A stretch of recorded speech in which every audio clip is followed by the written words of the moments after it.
Good.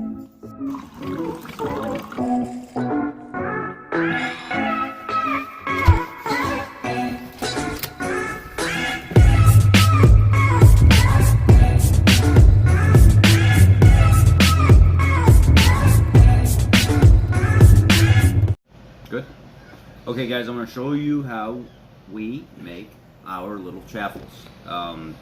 Little disclosure, I've been making these for years now. Chaffles are not anything new. I was making loaves out of it, avocado loaves, pizza loaves, Italian loaves, everything else, waffles out of it, and now we have chaffles all of a sudden blew up. I'm going to show you the easy way to do it. 1 egg, half a cup of cheese,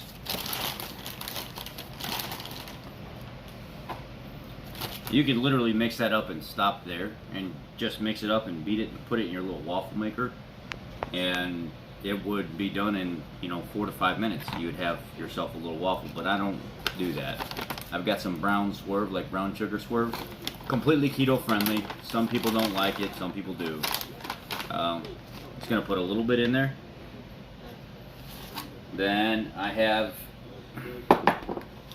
some Keto and Company pancake mix. So I'm going to take just a little bit of their pancake mix. I'm going to mix it up.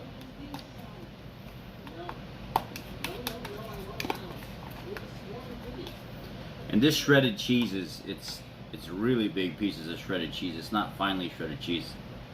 This morning was the first time I used it, and I find that actually the chaffles rise better with it.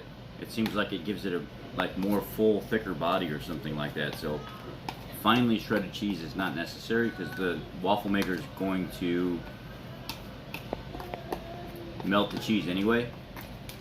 I see a lot of people spraying their waffle makers. There's a lot of oil in cheese in general, and you really don't need to spray your waffle maker as long as you wipe it out every time you're done with it. So that right there will make 2 little chaffles. I'll kind of like split it in half.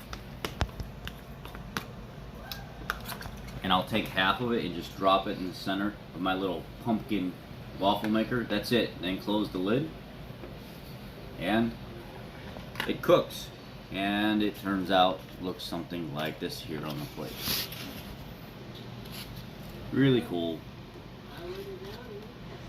You can get a bigger waffle maker, and it'll obviously you don't have minis like this. Everybody seems to be making minis, but we're gonna go out today and actually get a big waffle maker and make these in the big waffle maker so we don't feel like little children eating our breakfast. Not that there's anything wrong with that, but I like to make little sandwiches out of these. I made some sweet sriracha. I took some sriracha sauce and this brown sugar swerve, and I mixed it together, and I marinated bacon on both sides, and I let it sit for about an hour, and then I marinated it again.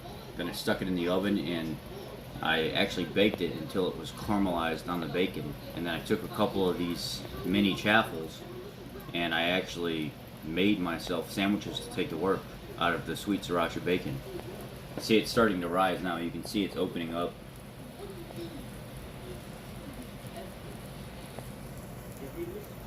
And I'll break the top of it so you can see, and then we'll just end the video there, because obviously it turns out like that. They do fluff up and then they fall back down.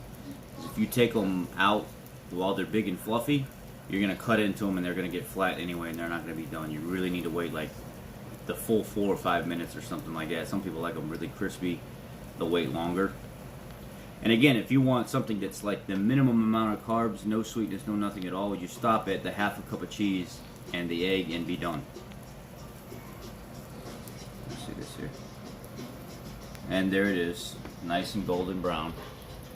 And I'll show you, I'll pull it out now.